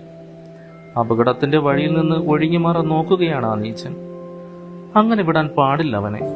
വാട്സൺ, നിങ്ങൾ എനിക്ക് വേണ്ടി ഒരു ഉപകാരം ചെയ്യണം. മിസ്റ്റർ ഹോംസ്, ഞാൻ എന്തിനും തയ്യാർ. വളരെ നല്ലത്. എന്നാൽ അടുത്ത 24 മണിക്കൂർ നേരത്തേക്ക് ചൈനീസ് കളിമൺ നിർമ്മിതിയെക്കുറിച്ച് സമഗ്ര പഠനം നടത്തണം. എന്തിനാണ് അങ്ങനെ ചെയ്യുന്നതെന്ന് അദ്ദേഹം എന്നോട് പറഞ്ഞില്ല. ഞാൻ ചോദിച്ചതുമില്ല. അനുഭവ പരിചയം കൊണ്ട് അനുസരണയുടെ ഗുണം ഞാൻ നല്ലവണ്ണം പഠിച്ചിരുന്നു. സെന്റ് ജെയിംസ് സ്ക്വയറിൽ ലണ്ടൻ ഗ്രന്ഥശാലയിൽ ചെന്ന് റെഫറൻസിനുള്ള വലിയൊരു ഗ്രന്ഥശേഖരവുമായി ഞാൻ താമസ സ്ഥലത്തേക്ക് പോയി. ഒരേ ഒരു ഇരിപ്പിനെ കളിമൺ നിർമ്മിതിയെക്കുറിച്ചുള്ള അറിവുകൾ ഞാൻ ഹൃദ്യസ്ഥമാക്കാൻ ശ്രമിച്ചു. ഈ അറിവുകളും കൊണ്ട് പിറ്റേന്ന് ഹോംസിന്റെ അടുക്കൽ ചെന്നു. കിടക്കയിൽ നിന്ന് എഴുന്നേറ്റ് കസേരയിൽ ഇരിക്കുകയായിരുന്നു അദ്ദേഹം. വാട്സൺ, നിങ്ങളെ ഏൽപ്പിച്ചിരുന്ന പാഠങ്ങൾ മുഴുവൻ പഠിച്ചോ? ആ വിഷയത്തെക്കുറിച്ച് ബുദ്ധിപൂർവമായ ഒരു സംഭാഷണത്തിന് നിങ്ങൾക്ക് കഴിയുമോ? കഴിയുമെന്ന് ഞാൻ വിശ്വസിക്കുന്നു. ഹോംസ് അവിടെ പൊതിഞ്ഞു വെച്ചിരുന്ന ഒരു ചെറിയ പെട്ടിയുടെ മൂടി തുറന്ന് അതിനകത്തു നിന്ന് അതീവ ശ്രദ്ധാപൂർവം പൊതിച്ചു വെച്ചിരുന്ന ഒരു ചെറിയ വസ്തു പുറത്തെടുത്തു. നല്ല കടുന്നീല നിറത്തിലുള്ള അതിമനോഹരമായ ഒരു ചെറിയ കളിമൺ തട്ടമായിരുന്നു അത്. വാട്സൺ, ഇത് കാര്യമായി സൂക്ഷിച്ചു നോക്കണം. മിങ് രാജവംശ ഭരണകാലത്തെ പ്രസിദ്ധമായ കളിമൺ പാത്രമാണ്. ഒരു രാജകീയ മോചനദ്രവ്യം മാത്രം. വിലപിടിപ്പുള്ളതാണ്. ഇതിന്റെ ഒരു മുഴുവൻ സെറ്റ്. ഇത് കണ്ടാൽ ഈ ശില്പകലാ രസികനും ആവേശഭരിതനായി പോകും. ഞാനിത് എന്തു ചെയ്യണം? Doctor hill Barton 369 half moon street എന്ന് പേരച്ചടിച്ച ഒരു കാർഡ് ഹോംസ് എന്റെ കയ്യിൽ തന്നു. ഇന്ന് വൈകുന്നേരത്തേക്ക് ഇതായിരിക്കും നിങ്ങളുടെ പേര്. നിങ്ങൾ ബാരൻ റണ്ണറെ ചെന്ന് കാണണം. അയാളുടെ പ്രകൃതം കുറെയൊക്കെ എനിക്കറിയാം. നിങ്ങൾ ചെല്ലുന്ന വിവരം ഒരു കുറിപ്പ് മുഖേന മുൻകൂട്ടി അറിയിക്കും. മിങ് രാജവംശകാലത്തെ ചൈനീസ് കളിമൺ പാത്രങ്ങളുടെ തനി മാതൃകയും കൊണ്ട് വരികയാണെന്ന് പറയണം. നിങ്ങൾ കലാവസ്തുക്കൾ ശേഖരിക്കുന്ന ആളാണെന്നും അങ്ങനെ ഇത് നിങ്ങളുടെ കൈവശം വന്നു ചേർന്നതാണെന്നും ന്യായമായ വിലയ്ക്ക് ഇത് വിൽക്കാൻ വിരോധമില്ലെന്നും അയാൾ എന്നെ കാണാൻ സമ്മതിക്കാതിരുന്നാലോ? തീർച്ചയായും സമ്മതിക്കും. വിശേഷപ്പെട്ട കളിമൺ പാത്ര ശേഖരത്തിൽ അയാൾക്ക് അത്ര വലിയ കമ്പമാണ്. ഈ വിഷയത്തിൽ അയാൾ അംഗീകാരമുള്ള പ്രാമാണിക പണ്ഡിതനുമാണ്. അന്ന് വൈകുന്നേരം അമൂല്യമായ ആ കളിമൺ തട്ടം എന്റെ കയ്യിലും ഡോക്ടർ ഹിൽബാർട്ടൺ എന്നച്ചടിച്ച കാർഡ് കീഴ്ശയിലുമായി. ആ സാഹസ കാര്യത്തിന് ഞാൻ ഇറങ്ങിത്തിരിച്ചു. ബാരൻ ക്രണ്ണർ ഗണ്യമായ സമ്പത്തിന്റെ ഉടമയാണെന്ന് അയാളുടെ രമ്യഹർമ്മ്യവും വിശാലമായ ഉപവനങ്ങളും വിളിച്ചോതി. ഒരു പരിചാരകൻ ബാറിന്റെ സമീപത്തേക്ക് എന്നെ ആനയിച്ചു. ജാലകൾക്ക് മധ്യത്തിലായി സ്ഥാപിച്ചിരുന്ന ഒരു വലിയ കാഴ്ചത്തട്ടിന് മുൻപിലായി അയാൾ നിന്നിരുന്നു. ആ കാഴ്ചത്തട്ടിൽ ചൈനീസ് കൗതുക വസ്തുക്കളാണ് പ്രദർശിപ്പിച്ചിരുന്നത്. ഇരിക്കൂ ഡോക്ടർ, എന്റെ നേരെ തിരിഞ്ഞ് അയാൾ പറഞ്ഞു. ഞാൻ എന്റെ വിലപ്പെട്ട ശേഖരങ്ങൾ പരിശോധിക്കുകയായിരുന്നു. ആകട്ടെ, നിങ്ങൾ പറഞ്ഞിരുന്ന ആ വിങ് തട്ടം കൂടെ കൊണ്ടുവന്നിട്ടുണ്ടോ? ഞാൻ വളരെ ശ്രദ്ധയോടെ അത് പൊതിയഴിച്ച് അയാളുടെ കയ്യിൽ കൊടുത്തു. അയാൾ മേശയ്ക്കരികിലിരുന്ന് അത് പരിശോധിക്കാൻ ആരംഭിച്ചു. വളരെ വളരെ നന്നായിരിക്കുന്നു. മാതൃകാ വസ്തു സൂക്ഷ്മ പരിശോധന നടത്തിയ ശേഷം അയാൾ പറഞ്ഞു, ഇത്തരം 6 എണ്ണത്തിന്റെ ഒരു സെറ്റുണ്ടെന്ന് നിങ്ങൾ പറയുന്നു. പക്ഷെ ഞാൻ ഈ വിശേഷതരം സാധനങ്ങളെ പറ്റി ഒന്നും കേട്ടിട്ടില്ലെന്നുള്ളത് എന്നെ വിഷമിപ്പിക്കുന്നു. ഡോക്ടർ ഹിൽബാർട്ടൺ, നിങ്ങൾക്ക് ഇതെങ്ങനെ കിട്ടിയെന്ന് ഞാൻ ചോദിക്കുന്നത് അവിവേകമായി പോകുമോ? അതിന്റെ ആവശ്യമുണ്ടോ? തീർത്തും നിസ്സാരഭാവത്തിൽ ഞാൻ ചോദിച്ചു. വിലയെ സംബന്ധിച്ചാണെങ്കിൽ ഒരു വിദഗ്ധന്റെ അഭിപ്രായം എനിക്ക് സമ്മതവുമാണ്.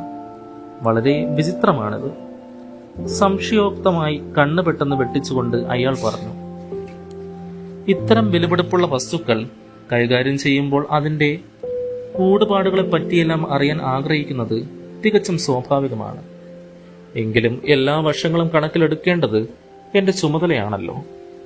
തുടർന്ന് അയാൾ കലയുമായും കലാവസ്തുക്കളുമായും അവയെ സംബന്ധിക്കുന്ന ചരിത്രവുമായും നിരവധി ചോദ്യങ്ങൾ എന്നോട് ചോദിച്ചു.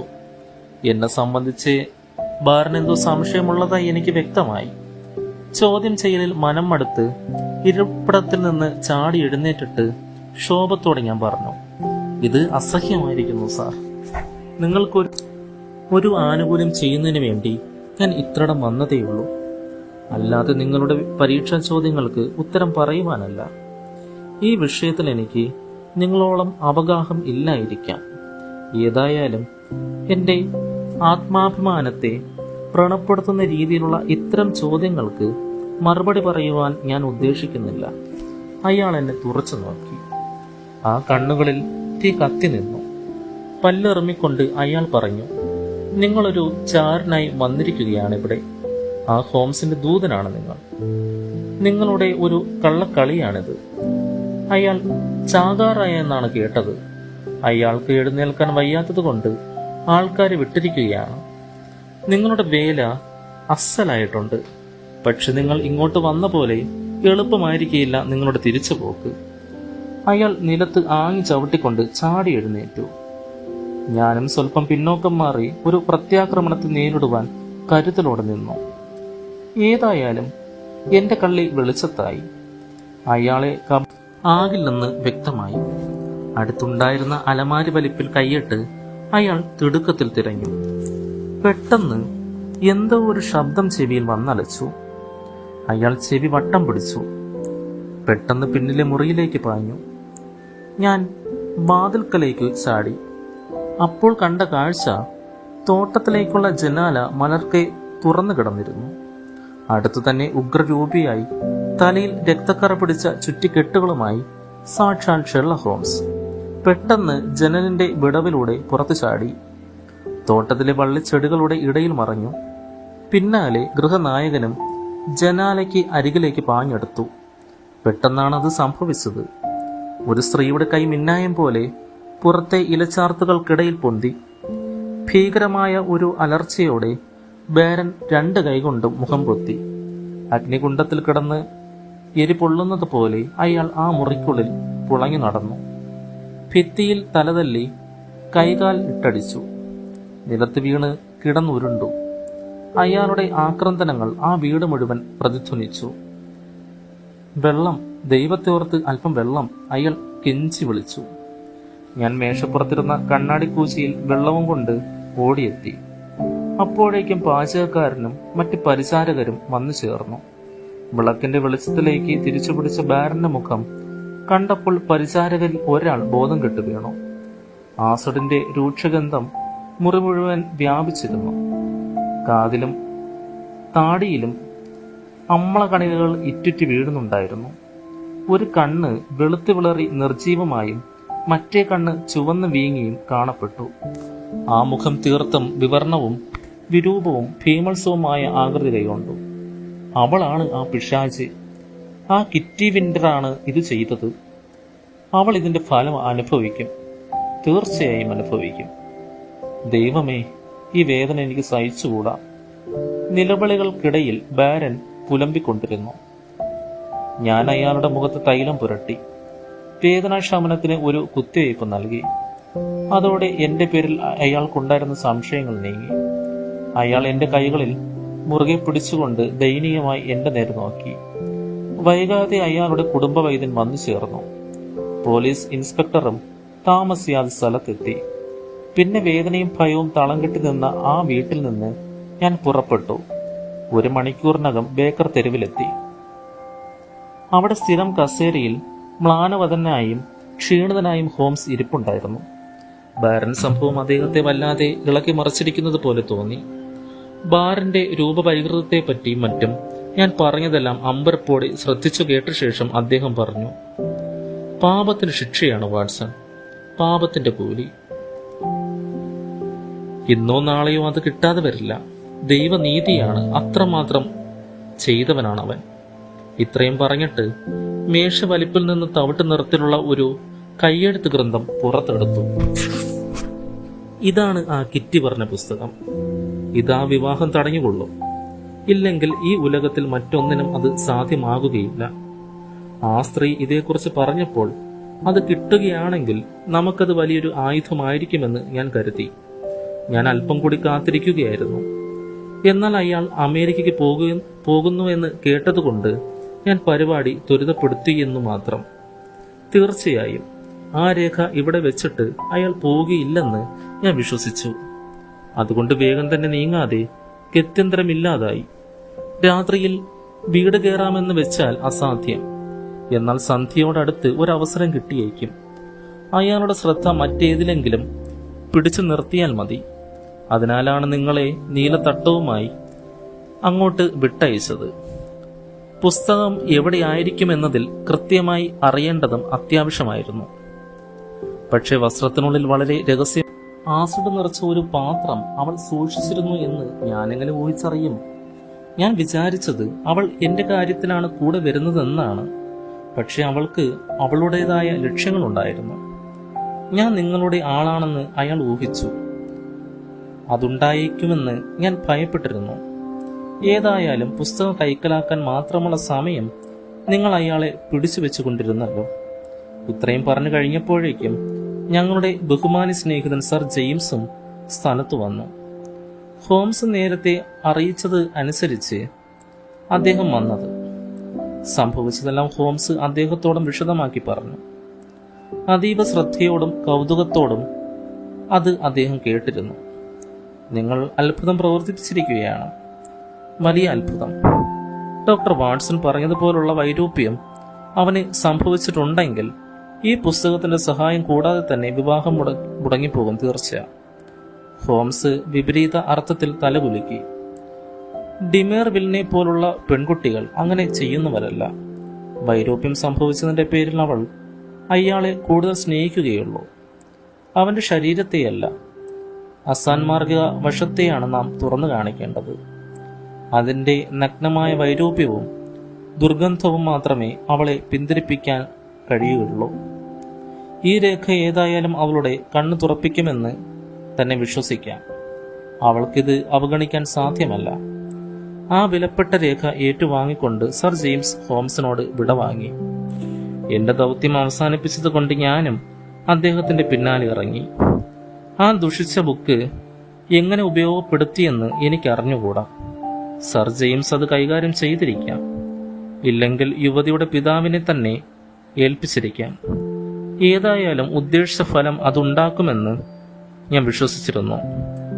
3 ദിവസം കഴിഞ്ഞ് മോർണിംഗ് പോസ്റ്റ് എന്ന പത്രത്തിൽ ഒരു കുറിപ്പ് പ്രത്യക്ഷപ്പെട്ടു. മാരൻ ആൽബർട്ടും ഗ്രണ്ണറും വയലറ്റ് ഡിമേർവില്ലുമായുള്ള വിവാഹം നടത്തുക ഇല്ലെന്ന്. അങ്ങനെ ഹോംസിന്റെ സന്ദർഭോചിതമായ ഇടപെടൽ മൂലം ഒരു നിഷ്കളങ്കയായ പെൺകുട്ടിയുടെ ജീവിതം ഒരു കശ്മലന്റെ കൈകളിൽ നിന്നും രക്ഷപ്പെട്ടു. തുടരും.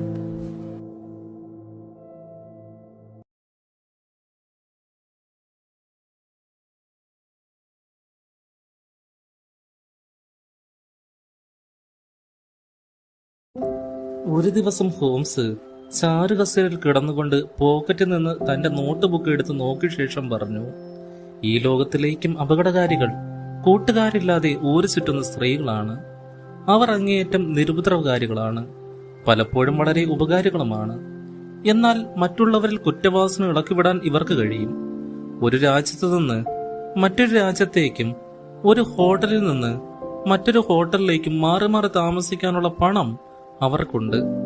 അവർ നിരാശരാണെങ്കിലും അവിഹിത ധനസഹായ കേന്ദ്രങ്ങളിലും ബോർഡിങ്ങുകളിലും കഴിഞ്ഞുകൂടുന്ന ഇവർ ഇത് പ്രകടമാക്കാറില്ല. ഈ വിഭാഗം സ്ത്രീകളുടെ പ്രതീകമാണ് ലേഡി ഫ്രാൻസിസ് കാർഫെക്സ്. ഞാൻ ലേഡി ഫ്രാൻസിസിനെ കുറിച്ചുള്ള കൂടുതൽ വാർത്തകൾക്കായി കാതോർത്തു. റഫ്ടം പ്രഭുവിന്റെ കുടുംബത്തിൽ ഇന്ന് ജീവിച്ചിരിക്കുന്ന ഒരേ ഒരു വ്യക്തിയാണ് ലേഡി ഫ്രാൻസിസ്. എസ്റ്റേറ്റുകളെല്ലാം ആൺവഴിക്ക് വീതം വെച്ച് പോയിരുന്നു. എന്നാൽ വെള്ളി കൊണ്ട് നിർമ്മിച്ച സ്പാനിഷ് ആഭരണങ്ങളും കൗതുകം ഉളവാക്കുന്ന രത്നങ്ങളും അവർക്ക് ലഭിച്ചിരുന്നു. അവയോട് അവൾക്ക് വലിയ ആഭിമുഖ്യമുണ്ടായിരുന്നു. തന്മൂലം ആഭരണങ്ങളും രത്നങ്ങളും സദാ കൊണ്ടു നടക്കുകയാണ്. ലേഡി ഫ്രാൻസിസ് മധ്യവയസ്ക ഒരു സുന്ദരിയാണ്. അവൾക്ക് പിന്നീടെന്ത് സംഭവിച്ചു? ലേഡി ഫ്രാൻസിസിന് എന്ത് സംഭവിച്ചു എന്നതാണ് പ്രശ്നം. പണ്ട് അവളുടെ ആയിരുന്ന മിസ് ഡോപ്നിക്ക് കഴിഞ്ഞ 4 വർഷമായി ഒന്നിടവിട്ടുള്ള ആഴ്ചകളിൽ അവൾ കത്തയച്ചിരുന്നു. മിസ് ഡോപ്നി ക്യാമ്പർവെൽ എന്ന സ്ഥലത്ത് വിശ്രമ ജീവിതം നയിക്കുകയാണ്. എന്റെ അടുത്ത് ഈ പ്രശ്നം ഉന്നയിച്ചത് ആ സ്ത്രീയാണ്. അവർക്ക് മിസ് ലേഡി ഫ്രാൻസിസിന്റെ കത്ത് കിട്ടിയിട്ട് ഇപ്പോൾ 5 ആഴ്ചയോളമായി. ലൗസന്നയിലെ നാഷണൽ ഹോട്ടലിൽ നിന്നായിരുന്നു ഒടുവിലത്തെ കത്ത്. ലേഡി ഫ്രാൻസിസ് അവിടം വിട്ടിരിക്കാനാണ് സാധ്യത. ബന്ധുക്കൾ വളരെ ഉത്കണ്ഠയോടെ കഴിയുകയാണ്. അവരൊക്കെ വലിയ പണക്കാരായതിനാൽ അവളെ കണ്ടുപിടിക്കാനായി എത്ര വേണമെങ്കിലും ചെലവാക്കാൻ തയ്യാറാണ്. മിസ് ഡോബ്നിയിൽ നിന്ന് മാത്രമേ നമുക്ക് വിവരം ലഭിക്കുള്ളൂ. അവളുമായി എഴുത്തുകുത്തുള്ള മറ്റു പലരും കാണാമല്ലോ. പിന്നെ എഴുത്തുകുത്തുള്ളത് ബാങ്കുമായിട്ടാണ്. സിൽബസ് ബാങ്കിലാണ് അവളുടെ ഇടപാട്. അവിടെ നിന്ന് അടുത്ത സമയത്ത് അവളുടെ ഒരൊറ്റ ചെക്കേ മാറിയിട്ടുള്ളൂ. ആർക്കുള്ള ചെക്കാണ്? മിസ് മേരി ഡെവിൻ എന്നൊരാൾക്കാണ്. അത് എവിടെ നിന്ന് കിട്ടിയെന്നറിയാൻ വഴിയില്ല. ഇത് 3 ആഴ്ചകൾക്ക് മുമ്പാണ്. 50 പവന്റെ ചെക്കായിരുന്നു അത്. ഈ മേരി ഡെവിൻ ആരാണ്? ലേഡി ഫ്രാൻസിസിന്റെ തോഴിയായിരുന്നു അവർ. ലേഡി ഫ്രാൻസിസ് എന്താവശ്യത്തിനു വേണ്ടിയാണ് ഈ ചെക്ക് കൊടുത്തതെന്ന് നാം ഇതുവരെയും കണ്ടുപിടിച്ചിട്ടില്ല. നിങ്ങളത് കണ്ടെത്തണം. ഞാനോ? വാട്സൺ അത്ഭുതപ്പെട്ടു. അതെ, നിങ്ങൾ ലൗസന്നെ വരെ പോകണം. പ്രാണഭയത്തോടെ കഴിയുന്ന എബ്രഹാമിനെയും ഭാര്യയെയും ഈ അവസ്ഥയിൽ ഇവിടെ വിട്ടിട്ട് ലണ്ടൻ വിട്ടു പോവാൻ ബുദ്ധിമുട്ടുണ്ട് വാട്സൺ. അതുകൊണ്ടാണ് നിങ്ങൾ തന്നെ പോകണം. എന്തെങ്കിലും വിവരം അറിയിക്കാനുണ്ടെങ്കിൽ കമ്പിയടിക്കാൻ മറക്കരുത്. 2 ദിവസങ്ങൾക്ക് ശേഷം ലൗസന്നയിലെ നാഷണൽ ഹോട്ടലിൽ ഞാൻ എത്തി. മാനേജർ എം മോസർ എന്നെ സ്വീകരിച്ചു. ലേഡി ഫ്രാൻസിസ് അവിടെ ആഴ്ചകളും താമസിക്കുന്നതായി അദ്ദേഹം അറിയിച്ചു. അവളുമായി ഇടപെട്ട എല്ലാവർക്കും അവളെ വലിയ കാര്യമായിരുന്നു. അവൾക്ക് 40 വയസ്സിലേറെ പ്രായം വരികയില്ല. ഇപ്പോഴും അവൾ സുന്ദരിയാണ്. അവളുടെ കിടക്കമുറിയിലിരുന്ന പെട്ടി എപ്പോഴും പൂട്ടി വെച്ചിരിക്കുന്നതായി ഭൃത്യന്മാർ പറഞ്ഞു കേട്ടിട്ടുണ്ട്. മേരി ഡെവിൻ എന്ന തോഴിയും യജമാനിയത്തെ പോലെ തന്നെ ജനപ്രീതി സമ്പാദിച്ചിരുന്നു. അവിടുത്തെ ഒരു ഹെഡ് വെയിറ്ററുമായി അടുപ്പത്തിലായിരുന്നു. അതിനാൽ അവളുടെ മേൽവിലാസം കിട്ടാൻ ബുദ്ധിമുട്ടുണ്ടാകില്ല. ഇതൊക്കെയാണെങ്കിലും ആ സ്ത്രീ പെട്ടെന്നൊരു നിമിഷത്തിൽ എന്തിനു സ്ഥലം വിട്ടു എന്ന് കണ്ടുപിടിക്കാൻ നടത്തിയ എല്ലാ ശ്രമങ്ങളും പരാജയപ്പെട്ടു. ഒരൊറ്റ ദിവസത്തെ മുന്നറിയിപ്പോടുകൂടി സ്ഥലം വിടുകയായിരുന്നു. തോഴിയുടെ കാമുകനായി തീർന്ന ജൂൾസ് വിബേട്ടിന് മാത്രമേ എന്തെങ്കിലും വിവരം നൽകാൻ കഴിയുകയുള്ളൂ. ആ ഹോട്ടലിൽ 1-2 ദിവസം മുമ്പ് മാത്രം വന്ന ദീർഘകായകനായ ഒരാളുടെ കാര്യം അയാൾ ഓർത്തു. കറുത്ത നിറം, താടി മീശയുണ്ട്. അയാൾക്ക് പട്ടണത്തിലെവിടെയോ മുറികളുണ്ട്. കായൽ തീരത്ത് ഉലാത്തിക്കൊണ്ട് അവർ കാര്യമായി സംസാരിക്കുന്നത് കാണാമായിരുന്നു. അയാൾ ഒരു ഇംഗ്ലീഷുകാരനാണ്. ഒട്ടും താമസിയാതെ അവൾ സ്ഥലം വിട്ടു. അവർ തമ്മിലുള്ള അടുപ്പവും ഈ യാത്രയും തമ്മിൽ ബന്ധമുണ്ടെന്നായിരുന്നു ജൂൾസ് വിബേട്ട് കരുതിയത്. അയാളുടെ കാമുകിയും അങ്ങനെ തന്നെ കരുതി.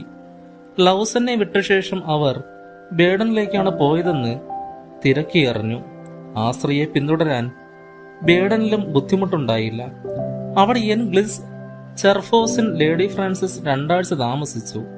അവിടെ വെച്ച് ഡോക്ടർ ഷ്ലെംസെൻ എന്നൊരു മിഷണറിയെയും അദ്ദേഹത്തിന്റെ ഭാര്യയുമായും പരിചയപ്പെട്ടു. അവർ തെക്കേ അമേരിക്കയിൽ നിന്നുള്ളവരാണ്. അദ്ദേഹത്തിന്റെ അസാധാരണ വ്യക്തിത്വവും പൂർണ്ണ ഹൃദയത്തോടെയുള്ള ഭക്തിയും അവളെ അത്യധികം ആകർഷിച്ചു. ആധ്യാത്മിക പ്രവർത്തനങ്ങൾക്കിടയിൽ പിടിപെട്ട ഒരു രോഗത്തിൽ നിന്നും അദ്ദേഹം സുഖം പ്രാപിച്ചു വരികയാണ്. ആരോഗ്യം വീണ്ടെടുത്തുകൊണ്ടിരിക്കുന്ന അദ്ദേഹത്തെ ശുശ്രൂഷിക്കുന്ന കാര്യത്തിൽ മിസ്സിസ് ഷ്ലെംസറെ അവൾ സഹായിച്ചു. ആരോഗ്യം മെച്ചപ്പെട്ട് കഴിഞ്ഞപ്പോൾ അദ്ദേഹവും ഭാര്യയും ലണ്ടനിലേക്ക് തിരികെ പോയി. ലേഡി ഫ്രാൻസിസ് കൂടി അവരോടൊപ്പം പോയി. 3 ആഴ്ച മുമ്പാണിത് സംഭവിച്ചത്. അതിൽ പിന്നെ അവരെ പറ്റിയുള്ള വിവരങ്ങളൊന്നും ആർക്കും അറിഞ്ഞുകൂടാ. എന്നാൽ ലേഡി ഫ്രാൻസിസിനെ അന്വേഷിച്ച് ദീർഘകായകനായ ഒരു ഇംഗ്ലീഷുകാരൻ അവർ താമസിച്ചിടത്തേക്ക് എത്തിയിരുന്നു. ഇവിടെ പരിശുദ്ധിയും സൽസ്വഭാവിയുമായ ഒരു സ്ത്രീയെ ഒരു മഹാദുഷ്ടൻ അനുഗമിക്കുകയാണ്. അവൾക്ക് അയാളെ ഭയമാണ്. അല്ലാത്ത പക്ഷം ലൗസന്നയിൽ നിന്ന് അവൾ കടന്നുകളയില്ലായിരുന്നു. ഇങ്ങനെ പിന്തുടരുന്നതിന്റെ പിന്നിലുള്ള ചേതോവികാരം എന്തായിരിക്കാം? ഈ പ്രശ്നമാണ് എനിക്ക് പരിഹരിക്കേണ്ടിയിരിക്കുന്നത്. ഞാൻ ഹോംസിന് കത്തെഴുതി. എത്ര പെട്ടെന്നാണ് കാതലായ പ്രശ്നത്തിൽ ഞാൻ ചെന്നെത്തിയതെന്ന് അതിൽ അഭിമാനം പ്രകടിപ്പിച്ചു. മറുപടി ഒരു ടെലഗ്രാം ആയിരുന്നു. അതിൽ ഡോക്ടർ ഷ്ലെംസറുടെ ഇടത്തെ ചെവിയെ പറ്റിയുള്ള വിവരങ്ങൾ ചോദിച്ചിരുന്നു. സന്ദർഭോചിതമല്ലാതിരുന്ന ഈ ഫലിതം ഞാൻ നിസ്സാരമായി തള്ളിക്കളഞ്ഞതേയുള്ളൂ. അവിടെ നിന്നും മോൺപെയറിലേക്ക് മേരി അന്വേഷിച്ചുള്ള യാത്രയായിരുന്നു അത്. അവളെ കണ്ടുപിടിക്കാൻ ബുദ്ധിമുട്ടേണ്ടി വന്നില്ല. അവൾ വളരെ വിശ്വസ്തയാണ്.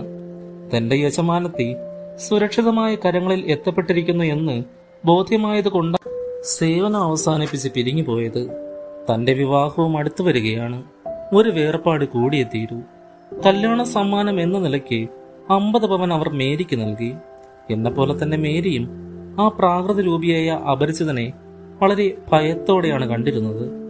കായൽ തീരത്ത് വെച്ച് അയാൾ ഫ്രാൻസിസിനെ ബലമായി കടന്നുപിടിച്ച കാര്യം അവൾ ഓർത്തു. ഷ്ലെംസറുടെ കൂടെ ലണ്ടനിലേക്ക് പോയ തന്റെ യജമാനത്തേക്ക് ഇനി ആപത്തൊന്നും വരാനില്ലെന്ന് മേരി ഉറപ്പിച്ചു. സംസാരിച്ചു കൊണ്ടിരിക്കുന്നതിനിടയിൽ അവൾ ചാടി എഴുന്നേറ്റു. പേടിച്ചു പറച്ചു. ഞാൻ പറഞ്ഞില്ലേ, ആ നാശം പിടിച്ചവൻ ഇതാ ഇങ്ങോട്ട് വരുന്നു. സ്വീകരണ മുറിയിലെ ജനാലയിലൂടെ ഞാനത് കണ്ടു. ഇരുണ്ട നിറമുള്ള ഒരു തടിയൻ, പരുക്കൻ താടിമീശ. അയാൾ വീടുകൾ നോക്കിക്കൊണ്ടുവരികയാണ്. എന്നെപ്പോലെ അയാളും ആ സ്ത്രീയെ അന്വേഷിച്ച് ഇറങ്ങിയിരിക്കുകയാണ്.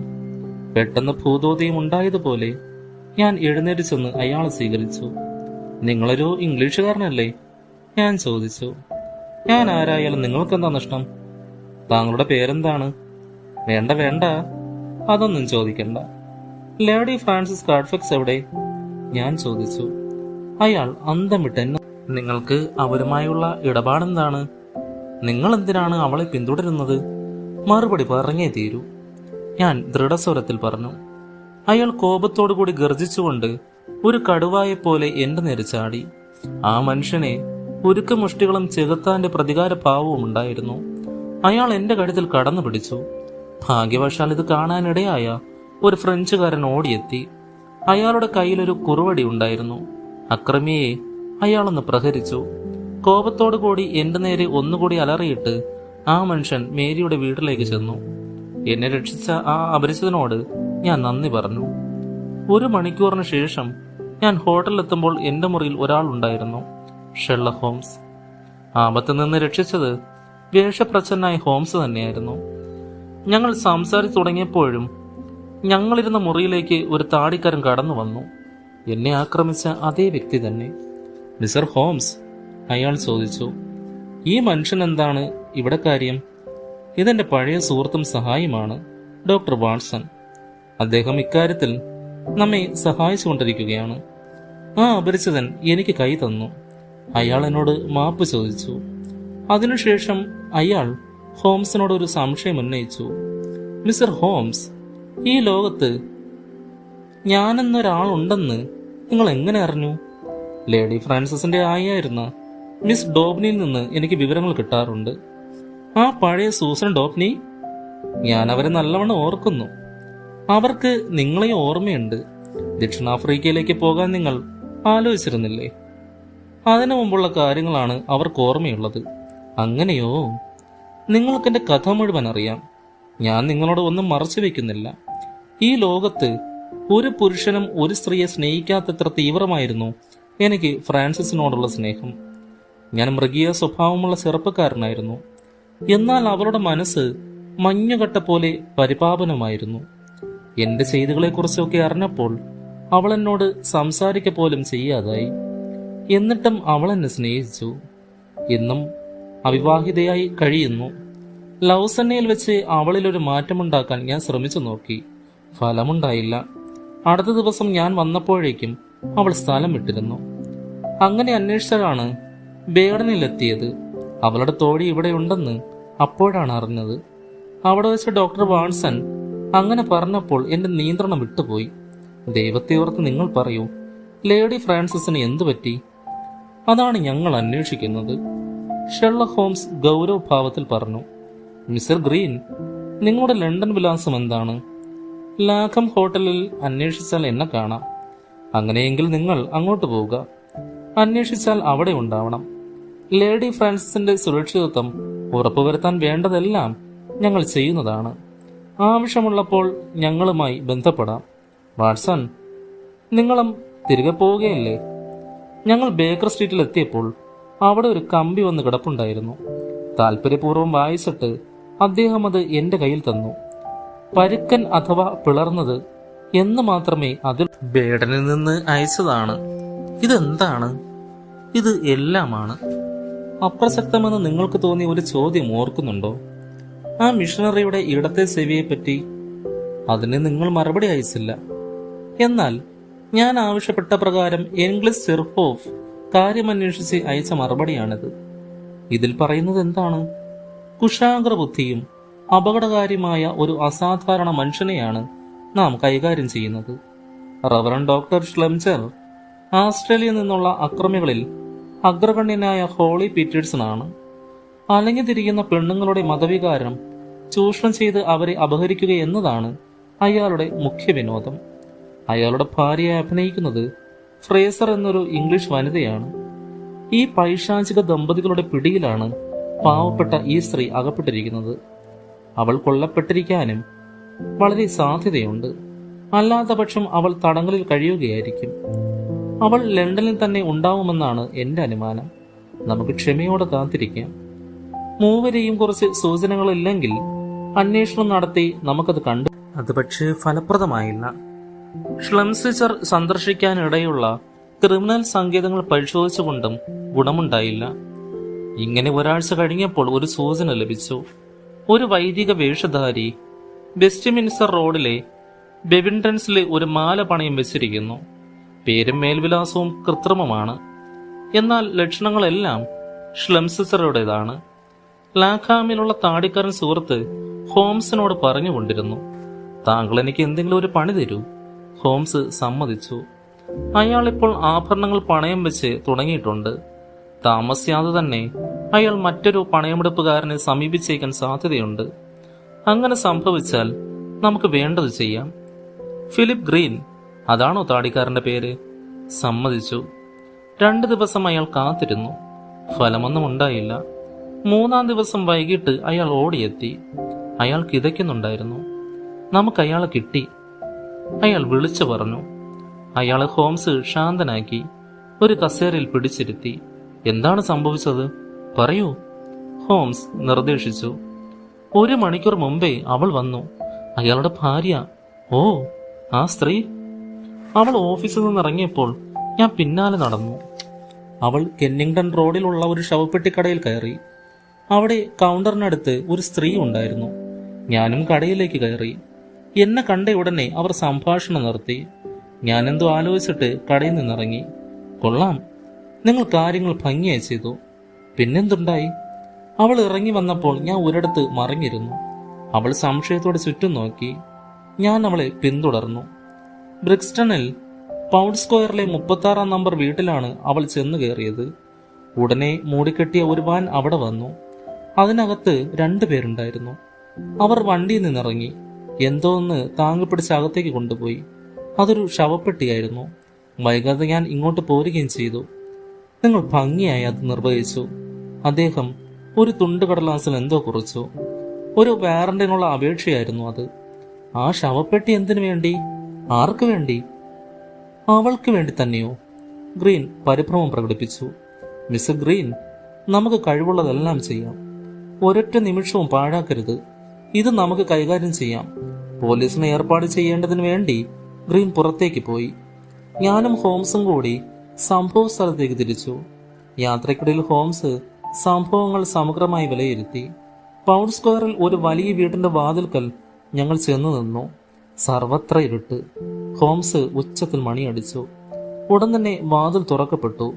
അകത്തെ മങ്ങിയ വെളിച്ചത്തിൽ നല്ല ഉയരമുള്ള ഒരു സ്ത്രീയെ കാണാം. നിങ്ങൾക്ക് എന്തു വേണം? ഇരുട്ടത്ത് നിൽക്കുന്ന ഞങ്ങളെ സൂക്ഷിച്ചു നോക്കിക്കൊണ്ട് അവർ ചോദിച്ചു. ഡോക്ടർ ഷ്ലെംസറെ ഒന്ന് കാണണം, ഹോംസ് പറഞ്ഞു. ഇവിടെ അങ്ങനെ ഒരാളില്ലല്ലോ. ഉടനെ കതക് വലിച്ചടയ്ക്കാൻ ആ സ്ത്രീ ശ്രമിച്ചു. എന്നാൽ ഹോംസ് തടഞ്ഞു. എനിക്ക് ഇവിടെയുള്ള പുരുഷനെയാണ് കാണേണ്ടത്, ഹോംസ് തറപ്പിച്ചു പറഞ്ഞു. അടുത്ത നിമിഷം കതക് മലർക്കെ തുറന്നു. ശരി, നിങ്ങൾ അകത്ത് വരൂ. എന്റെ ഭർത്താവിനെ ഈ ലോകത്തിലുള്ള ഒരുത്തിനെയും ഭയമില്ല. അവർ ഞങ്ങളെ സ്വീകരണ മുറിയിലേക്ക് കൊണ്ടുപോയി. അപ്പോൾ അതാ ഒരു തടിയൻ കടന്നു വരുന്നു. ഭംഗിയായി ഷേവ് ചെയ്തിട്ടുണ്ട്. കഷണ്ടി തലയാണ്. ചുവന്നു തൊടുത്ത വലിയ മുഖം. ക്രൂരതയും ദുഷ്ടതയുമാണ് ആ മുഖത്തെ സ്ഥായി ഭാവങ്ങൾ. പീറ്റേഴ്സ് ഞങ്ങളെ തുറച്ചു നോക്കി. എന്നിട്ട് ശാന്തമായി പറഞ്ഞു, മിസ്റ്റർ ഹോംസ്, നിങ്ങൾക്കെന്താണ് കാര്യം? ബേഡിൽ നിന്ന് നിങ്ങൾ അപഹരിച്ചുകൊണ്ട് കടന്ന ലേഡി ഫ്രാൻസിസ് കാൾഫിക്സിനെ നിങ്ങൾ എന്തു ചെയ്തു? അയാൾ ശാന്തനായി പറഞ്ഞു. ആ സ്ത്രീ എവിടെയാണെന്ന് നിങ്ങൾക്ക് പറയാൻ കഴിയുമോ? എങ്കിൽ ഞാൻ സന്തുഷ്ടനായിരിക്കും. അവൾ എനിക്ക് 100 പവന്റെ ഒരു ബില്ല് തന്നു തീർക്കാനുണ്ടായിരുന്നു. ബേഡനിൽ വെച്ച് അവൾ സ്വയം മിസ്സിസ് പീറ്റേഴ്സിനോടും എന്നോടും അടുത്തുകൂടി. ഞങ്ങൾ കൂടെ ലണ്ടനിലേക്ക് പോന്നു. അവളുടെ ബില്ലടച്ചതും ടിക്കറ്റ് എടുത്തതും ഞാനാണ്. കടം വീട്ടാനായി കുറെ കാലഹരണപ്പെട്ട ആഭരണങ്ങൾ തന്നിട്ട് അവളെങ്ങോ പോയി. ഹോംസ്, നിങ്ങൾ തന്നെ അവളെ കണ്ടുപിടിച്ചോളൂ. അതിന് ഞാൻ നിങ്ങളോട് കടപ്പെട്ടവനായിരിക്കും. ഞാൻ തന്നെ കണ്ടുപിടിക്കണമല്ലേ?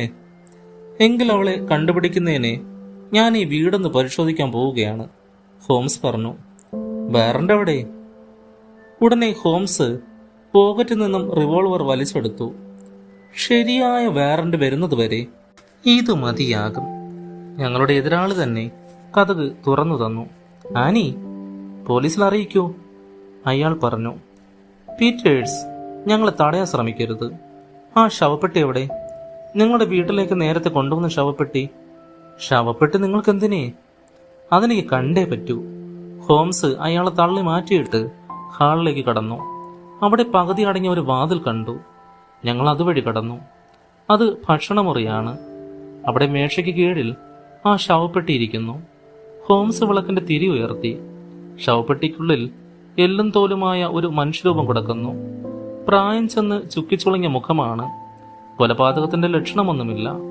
ഹോംസിന്റെ മുഖത്ത് അത്ഭുതവും അതേസമയം ആഹ്ലാദവും കളിയാടി. ദൈവത്തിന് സ്തുതി, ഇത് മറ്റാരുടെയോ ആണ്. ഹോംസ് മന്ത്രിച്ചു. മിസ്റ്റർ ഹോംസ്, നിങ്ങൾ ഒരിക്കൽ കൂടി വെട്ടിയായി. ഞങ്ങളുടെ പിന്നാലെ വന്ന പീറ്റേഴ്സ് പറഞ്ഞു, മരിച്ച ഈ സ്ത്രീ ആരാണ്? നിങ്ങൾക്കത് യഥാർത്ഥത്തിൽ അറിയണമെങ്കിൽ പറയാം. എന്റെ ഭാര്യയെ മുമ്പ് ശുശ്രൂഷിച്ചിരുന്ന ഒരാളാണ്. റോസ്പെഡൻ എന്നാണ് അവരുടെ പേര്. ബ്രെക്സ്റ്റൺ വർക്ക് ഹൗസിൽ വെച്ച് ഞങ്ങൾ അവരെ കണ്ടുമുട്ടി. അവരെ കൂടെ കൂട്ടി. ഇപ്പോൾ വാർദ്ധക്യ സഹജമായ രോഗത്താൽ മരണപ്പെട്ടു. ഡോക്ടർ ഇത് സ്ഥിരീകരിച്ചിട്ടുണ്ട്. മറ്റു സ്ഥലങ്ങൾ കൂടി പരിശോധിക്കട്ടെ, ഹോംസ് നിശ്ചയദാർഢ്യത്തോടെ പറഞ്ഞു. അപ്പോഴേക്കും ഒരു സാർജന്റും കോൺസ്റ്റബിളും പടിവാതിലിൽ വന്നു നിന്നു. ഹോംസ് തന്റെ കാർഡ് കാണിച്ചു. ഇതെന്റെ പേര് മേൽവിലാസമാണ്. കൂടെ നിൽക്കുന്നത് ഡോക്ടർ വാട്സൺ, എന്റെ സുഹൃത്താണ്. സാർ, വളരെ ഉപകാരം. നിങ്ങളെപ്പറ്റി ഞങ്ങൾക്ക് ധാരാളം അറിയാം. എന്നാൽ ഒരു വാറന്റ് കൈവശമില്ലാതെ നിങ്ങൾക്കിവിടെ നിൽക്കാൻ സാധ്യമല്ല, സർജന്റ് അറിയിച്ചു. നിങ്ങൾ പറയുന്നത് ശരിയാണ്. വരൂ വാട്സൺ, നമുക്ക് പോകാം. ഞങ്ങൾ വീണ്ടും തെരുവിലേക്ക് ഇറങ്ങി. ഹോംസ് തികച്ചും ശാന്തനായിരുന്നു. സാർജന്റ് ഞങ്ങളുടെ പിന്നാലെ എത്തി. മിസ്റ്റർ ഹോംസ്, ക്ഷമിക്കണം, ഞങ്ങൾ നിയമം നടപ്പാക്കുകയായിരുന്നു. സാർജന്റ്, നിങ്ങൾ പറഞ്ഞത് നിങ്ങൾക്ക് അതുമാത്രമേ ചെയ്യുവാൻ കഴിയുമായിരുന്നുള്ളൂ. പിന്നീട് ഞങ്ങൾ പോയത് സമീപത്തെ ആശുപത്രിയിലേക്കാണ്. വൃദ്ധയുടെ മരണത്തെ സംബന്ധിച്ച് ബ്രിക്സ്റ്റൺ ആശുപത്രി ഡോക്ടറുമായി സംസാരിച്ചു. അത് സ്വാഭാവിക മരണമാണെന്ന് അദ്ദേഹം ഉറപ്പു തന്നു. പിന്നെ സ്കോട്ട്ലൻഡ് യാർഡിലേക്ക് പോയി. പേരന്റിന്റെ കാര്യത്തിൽ നടപടി സംബന്ധമായ ശ്രമം നടത്തി. നാളെ രാവിലെയെ മജിസ്ട്രേറ്റിന്റെ ഒപ്പുവെച്ച് കിട്ടുള്ളൂ. അടുത്ത ദിവസത്തിന് വേണ്ടി ഞങ്ങൾ കാത്തിരുന്നു. വൃദ്ധയുടെ ശവസംസ്കാരം 8 മണിക്കല്ലേ? അദ്ദേഹം ഉത്കണ്ഠയോടെ ചോദിച്ചു. ഇപ്പോൾ 7:20. ഇതൊരു ജീവൻ മരണ പ്രശ്നമാണ്. അല്പവും താമസിക്കാൻ പാടില്ല. ഞങ്ങൾ ബ്രിസ്റ്റൺ റോഡിലെത്തിയപ്പോൾ കൃത്യം 8 മണി. ശവപ്പെട്ടി അതാ വരുന്നു. 3 പേർ താങ്ങിയെടുത്തുകൊണ്ട് ഹോംസ് മുന്നോട്ട് കുതിച്ചു. അവരെ തടഞ്ഞു നിർത്തി. ഇത് തിരികെ കൊണ്ടുപോയിക്കോളൂ, അദ്ദേഹം ദൃഢസ്വരത്തിൽ പറഞ്ഞു. നിങ്ങൾ എന്ത് നാശമാണ് ഈ പറയുന്നത്? നിങ്ങളുടെ വാറന്റ് എവിടെ? പീറ്റേഴ്സ് അലറി. വാറന്റ് വരുന്നുണ്ട്. അത് വരുന്നത് വരെ ഈ ശവപ്പെട്ടി ഇവിടെ തന്നെ ഇരിക്കട്ടെ. പീറ്റേഴ്സ് പൊടുന്നനെ വീട്ടിനുള്ളിലേക്ക് മറഞ്ഞു. ചുമട്ടുകാർ ശവപ്പെട്ടി താഴെ വെച്ചു. വാട്സൺ, വേഗം വേണം. ഇതൊരു സ്ക്രൂ ഡ്രൈവർ, ഹോംസ് പറഞ്ഞു. വാട്സൺ, ഈ സ്ക്രൂ ഡ്രൈവർ എടുക്കൂ. ഒരൊറ്റ മിനിറ്റിനുള്ളിൽ ഇതിന്റെ മൂടി ഇളക്കിയാൽ നിങ്ങൾ സമർത്ഥം തന്നെ. പണി നടക്കട്ടെ. ശവപ്പെട്ടിയുടെ മൂടി ഇളക്കി. ക്ലോറോഫോമിൽ അതിരൂക്ഷമായ ഗന്ധം. ഒരു ശവശരീരം കിടന്നിരിക്കുന്നു. മധ്യവയസ്കയായ ഒരു ആത്മീയ ചൈതന്യം തുളുമ്പി നിൽക്കുന്നു. വാട്സൺ, അവൾ മരിച്ചോ? ജീവന്റെ ഒരു തരിയെങ്കിലും ബാക്കിയുണ്ടോ? പെട്ടിക്കുള്ളിൽ ശ്വാസമുട്ടലും ക്ലോറോഫോമിന്റെ വിക്ഷഗന്ധവും കൂടിയായപ്പോൾ ലേഡി ഫ്രാൻസിസ് പൂർണ്ണമായും പ്രജ്ഞയേറ്റ് കിടന്നു. എങ്കിലും അത് സംഭവിച്ചിട്ടില്ല. അവസാന നിമിഷത്തിൽ കൃത്രിമ ശ്വാസം നൽകാൻ കഴിഞ്ഞു. ഈതർ കുത്തിവെച്ചു. ശാസ്ത്രത്തിന് കഴിയുന്ന എല്ലാ ഉപായങ്ങളും ഉപയോഗിച്ചു. ജീവന്റെ തുടിപ്പ് പ്രത്യക്ഷമായി തുടങ്ങി. കണ്ണുകൾ ഇമവയ്ക്കാൻ തുടങ്ങി. അപ്പോഴേക്കും ലിസ്റ്റേഡ് വാറന്റുമായി എത്തി. അയാളുടെ കക്ഷികൾ രക്ഷപ്പെട്ടിട്ടുണ്ടോ? ആവോ, ഇവിടെ നമുക്ക് മറ്റൊരു സുപ്രധാന ജോലിയുണ്ട്. ഈ സ്ത്രീയെ ശുശ്രൂഷിക്കുക. ലേഡി ഫ്രാൻസിസിനെ എത്രയും വേഗം ആശുപത്രിയിൽ എത്തിക്കുന്നോ അത്രയും നന്ന്. ഇന്നലെ ശവപ്പെട്ടിയിൽ അസാധാരണ വലിപ്പം കണ്ടപ്പോൾ തന്നെ എനിക്ക് സംശയമുണ്ടായിരുന്നു. അതിനകത്ത് എല്ലും തോലുമായ ഒരു സ്ത്രീയുടെ ചുക്കിച്ചുളങ്ങിയ ശവം കണ്ടപ്പോൾ കാര്യം ബോധ്യപ്പെട്ടു. ഒരാളെ ശവമടക്കാനുള്ള നിയമപരമായ നടപടികൾ കൈക്കൊണ്ടുകൊണ്ട് മറ്റൊരാളെ കൂടി ജീവനോട് കുഴിച്ചു മൂടുക, അതായിരുന്നു അവരുടെ പ്ലാൻ. ഏതായാലും യഥാസമയത്ത് ഇടപെട്ടതുകൊണ്ട് മിസ്സിസ് ഫ്രാൻസിസിനെ രക്ഷിക്കാൻ കഴിഞ്ഞു, ഹോംസ് ആശ്വാസത്തോടെ പറഞ്ഞു. തുടരും.